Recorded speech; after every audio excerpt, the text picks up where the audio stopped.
Court don fix November 20 to judge Nnamdi Kanu terrorism case. Justice Omotosho announce final date. Dis na CenokMedia, the channel wey dey report the news and dey make am simple for everybody to understand. We dey thank una when you dey view us. Abeg subscribe if you never do so. Put on a notification bell. E go ring once we drop update. Like, comment and share our video. My people, una don hear the latest. Federal High Court for Abuja don finally fix the date wey go decide the fate of the detained IPOB leader Mazi Nnamdi Kanu. After months, in fact years of legal back and forth, Justice James Omotosho don announce say November 20, 2025 na the day wey court go drop final judgment for the terrorism case wey the federal government file against am. E don reach that stage wey Nigerians don dey ask how dis matter go end. Since 2021, when dem rearrest Kanu and carry am come back from abroad, the case don turn one of the longest and most controversial legal battles for Nigeria recent history. For the sitting wey happen dis Friday, November 7, Justice Omotosho tok am clear. E say the court don give Kanu 6 whole days to open im defence, but the man no use the opportunity. Instead of enter witness box or call people to testify for am, Kanu shock everybody. E carry fresh motion come court. E tell Justice Omotosho say make dem strike out the case because the law wey dem use charge am don already dey repealed. In im exact words, "My prosecution is founded on a repealed law." E dey refer to the Terrorism Prevention and Prohibition Act, the same law wey government base their 7-count charge on. Kanu tok say dat law no exist again, and as e don die, the court no get jurisdiction to continue the trial. Justice Omotosho listen finish, come hold small conference with the lawyers. After that, e tok calm. The matter has been adjourned for judgment on the 20th of November. And just like that, everybody for courtroom know say the chapter don near the end. Now, make we not forget say this same Nnamdi Kanu don sack im legal team before. E tok say nobody go fit represent am better than himself, since na political case and e sabi the root of am pass any other person. So right now, the IPOB leader dey represent himself inside court, something wey no dey common for high-profile cases like this. Plenty legal experts don dey argue whether that decision help am or harm am. Some say e no suppose fight federal government alone because the case get many technical areas, but others dey believe say e fit use that move take expose the political side of the matter. Inside the court, eyewitness tok say Kanu look calm but firm. E no raise voice. E just dey insist say im trial no get legal foundation. Make we flash back small. Nnamdi Kanu don dey de ten tion since 2021 after im rearrest and extradition come Nigeria. Since then, DSS don dey hold am tight for their facility with plenty court orders and counter orders flying up and down.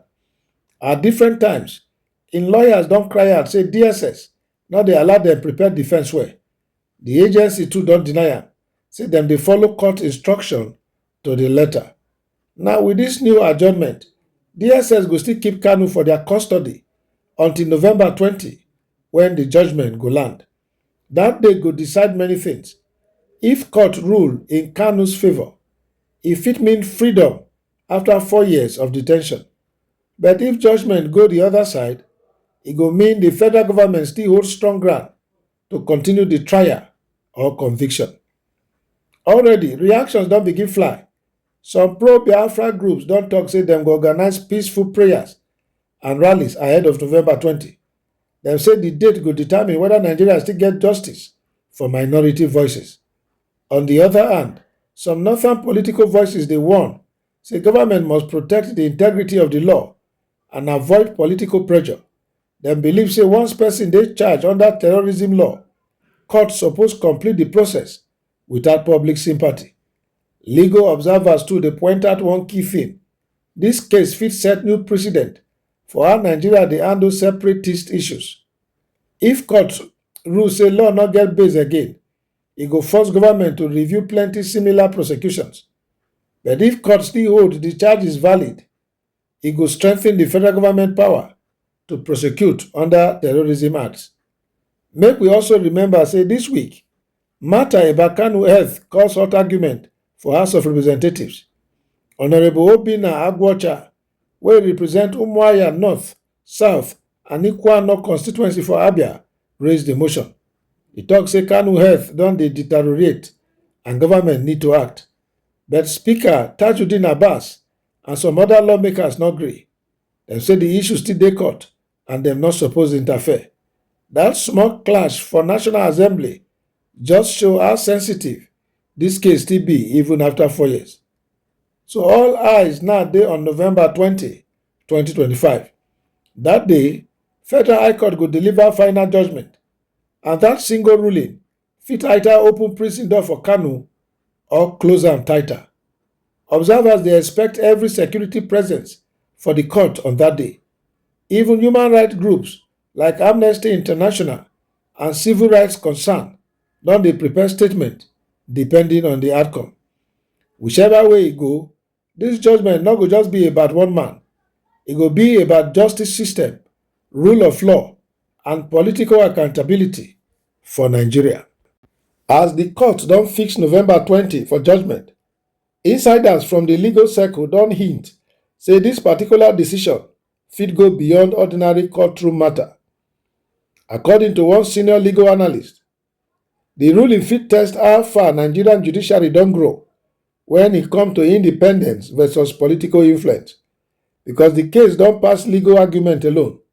E don become symbol of federal power and ethnic identity.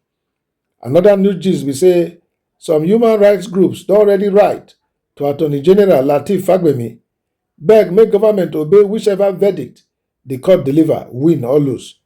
Dem tok say compliance with judgment go show the world say Nigeria still dey respect rule of law despite political tension.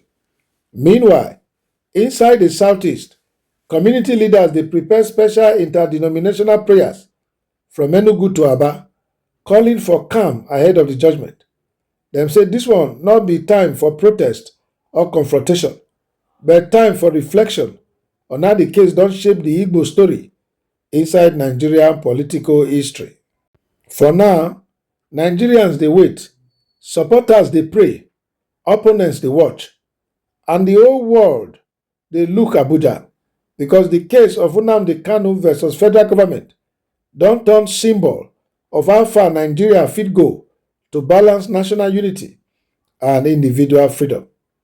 From CenokMedia here, we go continue to monitor every move till the final judgment day, wey be November 20. Stay tuned, make you not miss the breaking update when the verdict finally land.